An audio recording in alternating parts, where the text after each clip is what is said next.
I even get started? I mean, literally, we are seconds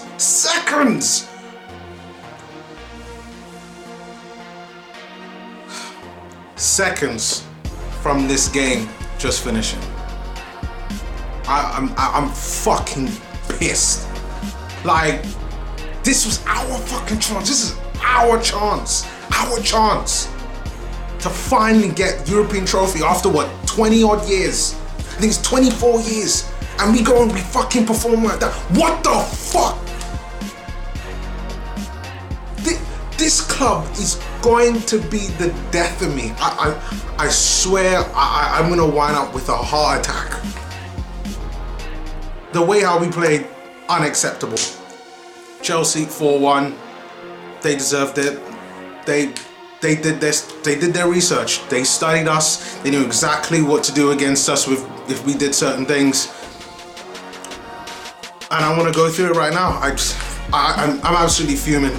I'm on emotion, pure emotion right now. It's unacceptable. Some of the senior players in them to perform like how they did. And I get it, I get it completely. You could see from the start of this game that we were nervous, that you could tell that there was something just not quite there. And you thought as the game goes on, you know, they'll boost in confidence, but just didn't happen. And I don't get it. I don't get it. Really don't get it. Dreadful performance. You could see the stadiums virtually, what, 50, maybe 60% full. And you know what, UEFA, they're gonna have to sort themselves out. And next year when we're in the competition, like, hopefully there'll be opportunities for us to have more of our fans there. But I don't know what fans actually are gonna wanna go to another European final having to deal with this fucking bullshit. Us having to play like, we played like absolute garbage. Chelsea have slapped us. They slapped us like a fucking bitch. It's unacceptable. Let me give you guys my breakdown. I'm gonna try not to be too emotional about this because again, words can't describe how I'm feeling. I'm absolutely fuming, angry, disappointed. It's all rolled up into one. I'm definitely more angry than anything else. And yeah, so in the first half, there was a potential penalty appeal for Arsenal. Lacazette tried to go around the goalkeeper, managed to get the ball away, and Kepa did take him down, get him a bit of a touch, but it was a soft touch nevertheless. And that was probably the end of anything positive in that first half when it came for Arsenal, because after that, it was just Chelsea all the way in terms of their dominance. And for their 4-1 win of this game.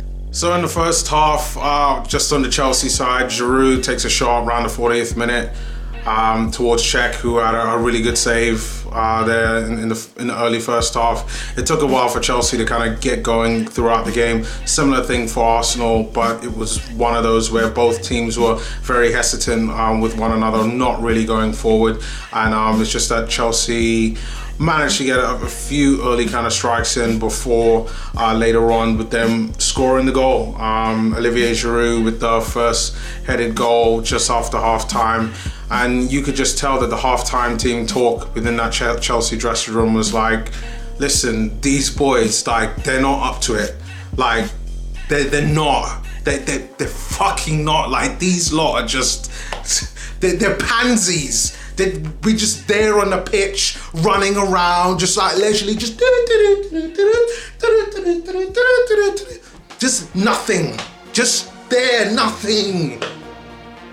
Just go out there and score a goal. And you know what? That's what Olivier Giroud went and did. He went out there, he scored a goal. Good for him. Finally got a European trophy under his belt. And yeah, and that was the start of the Chelsea demolition. Then we had the Pedro goal. He scored second, I believe. Then Maitland-Niles gives away a penalty. And then Hazard scores the penalty. A few kind of substitutions. Torreira gets substituted off for Guendouzi. And I do have to say, I do feel sorry for Lucas Torreira. You could tell he wanted it a lot in this game. As he was coming off the pitch and everybody was there, wouldn't have been able to see that, but he was in tears, like virtually crying. And you know what, Lucas, I feel your pain. I feel your pain. I feel like crying at times. Like, doing this video is not good. This is a chore. This is a struggle to fucking do this video. I don't like it. I wish I could be there crying on the bench like you, but I can't. I have to be here.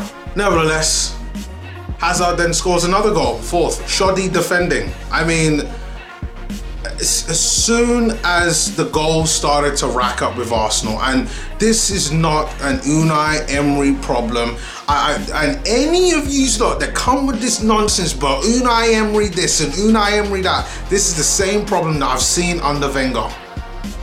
It's to do with their mentality. They go into straight panic mode, like running like headless chickens, or just that all over the place. Just there's panic, there's fucking panic. They lose their absolute minds. The defense, as soon as we went 2 goals down, everybody pushed up, and all Chelsea did was hit us on the counter attack. And the game could have ended 6-1. Like, it was virtually that. It was piss easy for them.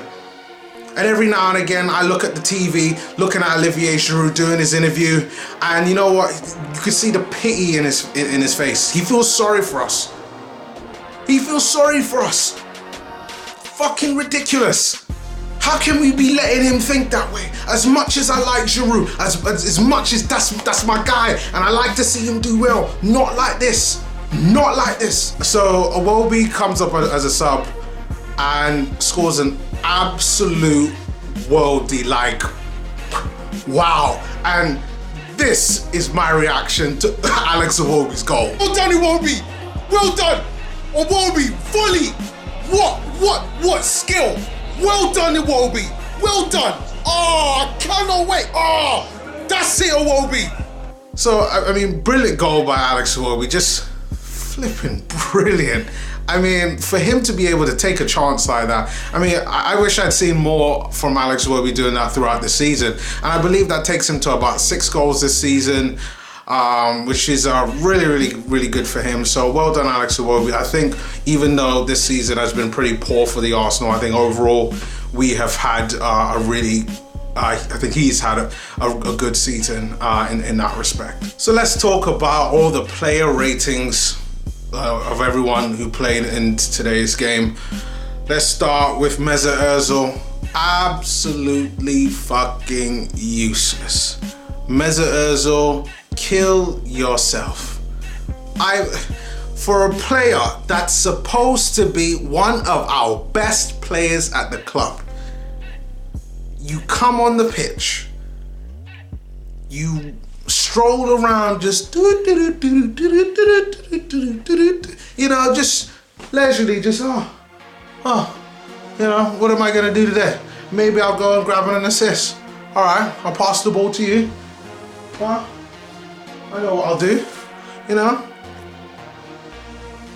Have a milkshake, put this down. Oh yeah, maybe I'll get you an assist. Well done, yeah. That's Mesut Ozil throughout the game. He, like, no presence whatsoever.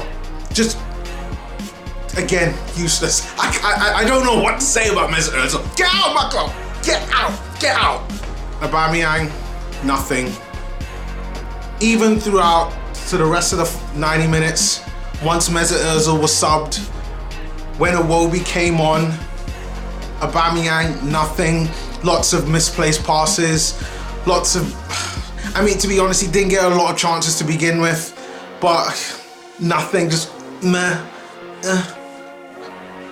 I still think that Aubameyang is world class, and I still love him as a player, but again, today, nothing for me, and I think a lot of that has to do with Chelsea had his number today. Simple as that. So well done, Chelsea defense, for man marking Aubameyang out of this game. Lacazette, again, nothing. So Chelsea defense, well done for man marking Lacazette out of this game, because both of our strikers were non-fucking existent. And in my opinion, I believe that a lot of that is to do with the fact that you had Mesut Ozil and his job was to create chances for those two strikers. And he failed, meaning that our two strikers were all the time having to drift out on the wings, track back and work hard instead of getting in the box. When we were in that transition of trying to build up play, trying to push forward to score goals, there was nothing. And again, nothing from the strikers, nothing from Mesut Ozil. And I put more of the blame on Mesut Ozil, not just because of his salary, but because everybody talks about him as being a world-class player. He doesn't show up. 6 goals and 6 assists throughout the whole of this season across all competitions. It's unfucking acceptable. Get out of my club. Maitland-Niles, poor. I repeat, Maitland-Niles, poor. Fucking poor. He was the cause of one of the Chelsea's goals. I believe it's the 3rd goal that Eden Hazard put away. And again, I won't be too hard on Maitland-Niles because he's not a right back. Forget about that. If he is a right back next season, may God have mercy on his soul. I swear down, he will get criticized. Oh,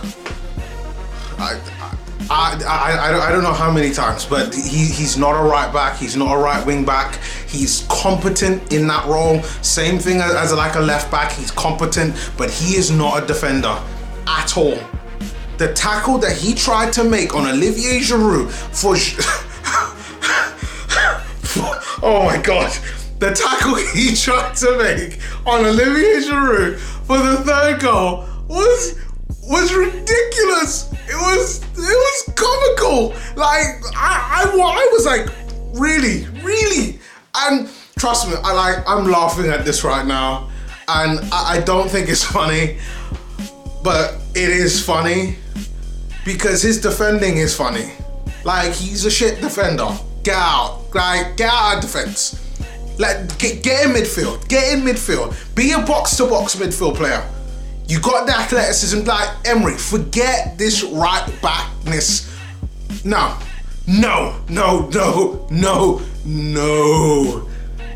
You're not playing a right back anymore. Done. Finished. Kolasinac, poor. Kolasinac with a lot of crossing that went absolutely nowhere. I don't remember any time where Kolasinac actually had a cross that connected with an Arsenal player. Absolutely poor today. He was part of the problem. We needed him to track back so that our defenders wouldn't get exposed, which all Chelsea did all fucking day was wait until those two motherfuckers in Kolasinac and Maitland-Niles to push so far forward that all they had to do was chip through ball to the wings to where Hazard or Pedro was, which later on Willian came, and that was it. And all they did was score goals. So again, poor from Kolasinac. Koscielny, poor. Again, poor. This is another game where pushes forward too much. Yes, he did have some moments where he saved Arsenal, and I appreciated him in that respect. Also with the fact of the rumors that this could be his last season at Arsenal. It's a shame it's been a send-off for that, but Koscielny, not really much to say about it. Just have a level head. Come on, like, how much times have we talked about this? Just level head. Don't be rash. I mean, like, it's like Koscielny suffers from Mustafiitis. Like, what are you doing sometimes? Oh, just... I don't know. But Koscielny, poor. Done. Had enough. Socrates, poor. I repeat, poor. Socrates. Like Koscielny, again, pushing up too far forward. Getting exposed, and I get it, you know, the fullbacks had a lot to do with that. And yes, there were times that he did save our bacon where it could have been a worse situation, but poor. Like, that's all I can really say. Bad. You conceded, like, you let 4 goals going. Lucas Torreira, he was okay in the game. You could tell a lot of times that, again, he kept getting pulled out of position. just because he liked to go forward too much, and I think that's more of a tactical thing that needs to get sorted out, or at least the pairing with him and Granit Xhaka, because that doesn't quite work so well. It has to be a situation where one of them goes forward, one of them stays, but the one that stays needs to be able to cover both, like both kind of oncoming players, and that just wasn't happening. So he kept getting found out, but he did make some good solid tackles. Did try to get a good shot in, which I thought was really good, and was blocked by Kante. But overall, I thought Torreira was okay in this game. Granit Xhaka, okay. Again, he had a decent shot earlier on in the game. But again, kept dragging out of positions, tried to create chances. But yeah, just nothing really there. Just meh. Nothing more to kind of really say about that situation, but nothing there. Guendouzi, okay, overall. I thought when he came on, he did reasonably well. Didn't really do anything wrong. I don't really expect him to do that much. But we need to get the balance of our midfield. That still isn't quite set, and I get it that Emery doesn't have the personnel yet to be able to have that midfield sorted, but we need to get stuff sorted out. Like, it's unacceptable. Petr Cech, poor. Mate, it's a good thing you're retiring, because you were dog shit today. You had a couple of great saves, I give you that, but you weren't good enough. Flat-footed with a lot of goals. Some of the goals wasn't his fault, but overall poor. So Petr Cech, thank you very much. I know this is your swan song, but thank you, goodbye, and enjoy your time at Chelsea. Goodbye. Then we've got Iwobi, the best player in this game. Alex Iwobi gets so much stick all the time that, you know what, it's absolutely criminal. But Alex Iwobi came up off the bench to play further forward in the Ozil role and did so well. Well done, Alex Iwobi. Scored a brilliant volley. Absolutely brilliant. I want Alex Iwobi to keep doing that. Keep doing it, Alex Iwobi. Keep proving all of these haters wrong. But Iwobi, well done, mate. You've been absolutely brilliant. Absolutely brilliant. Well done on that. Nothing more I could really say on Alex Iwobi. Just the sheer fact that we didn't have another 10 Alex Iwobis on the pitch for us to be able to come and do something more in this game. And finally, there was Joe Willock. And Joe Willock, I was a bit surprised to see Joe. He came on for Ozil, as a matter of fact, and played reasonably well. Didn't have an end product, and he had a couple of chances that went a bit wayward, and I hope people aren't gonna go after him because of that. But Joe Willock, his runs that he was making, you could tell he's closer to the Aaron Ramsey mode than anything else. Tried to do stuff, actually gave Lacazette and Aubameyang opportunities to get shots off, but the Chelsea defense wouldn't even let our two strikers get a chance. But well done to Joe Willock, you know, for this game. I thought he was absolutely brilliant, and I cannot wait to see what he does at the Arsenal next season. This evening, I finished my rant. I know that this video is probably going to be very discombobulated. This is going to be a bitch for me to edit, but please leave your comments below on what you thought of the game. I'm tired as fuck, but I will see you guys next time, which will probably be Saturday, because if Tottenham win, I don't know what else I'm going to do. I really don't. Tottenham can't win the Champions League. But leave your comments below, and I'll see you guys next time.